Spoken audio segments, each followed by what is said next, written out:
The TGIF Report is brought to you by 717 Credit Union. Happy Friday, everyone. Welcome to the TGIF Report. I'm Mike Moliterno. This week, the mid-March issue of the Business Journal hit mailboxes, so let's see what you can expect when you pick up your copy. On the cover, Dan O'Brien brings us the story of how small businesses are working with the National Center for Defense Manufacturing and Machining to land contracts with the Department of Defense, playing a critical role in keeping our country safe. One of the local companies working with the center is Juggernaut 3D, a YBI startup that is currently under contract with the U.S. Air Force.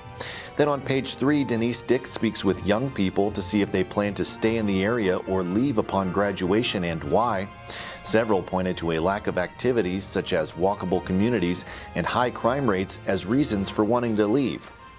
As we celebrate 40 years of the Business Journal, George Nelson looks back at the Avanti sports coupe, which began production in the Mahoning Valley in 1987.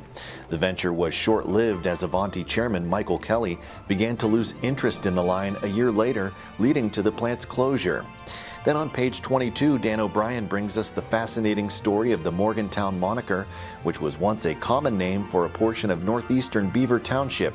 The topic is the subject of this week's Byline Breakdown podcast. Here's a clip. So I'll let you go on, but just to be clear, so this is named after a Confederate brigadier general who was going through the area, causing a ruckus, just ransacking things. Yeah, and it kind of intrigued me as to why a northern state, a Union state in an area in northeastern Ohio would earn the name after a Confederate brigadier general who's,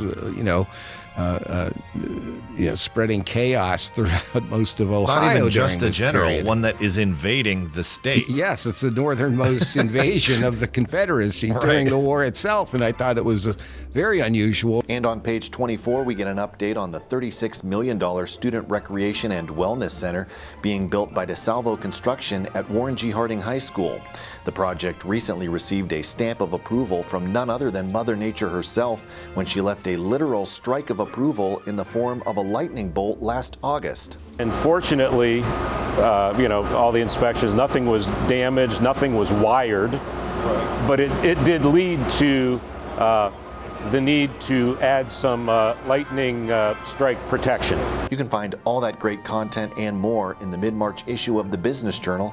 Click the subscribe tab to choose a plan that's right for you. And that is all for this week's TGIF Report. Have a happy, safe weekend. Thank you very much for watching. I'm Mike Moliterno. 717 Credit Union. Savings power to give your business an extra boost. Business savings, certificates, and business money market. 717 Credit Union. Make your money work as hard as you do. Check out our business money market and CD rates at 717cu.com/rates.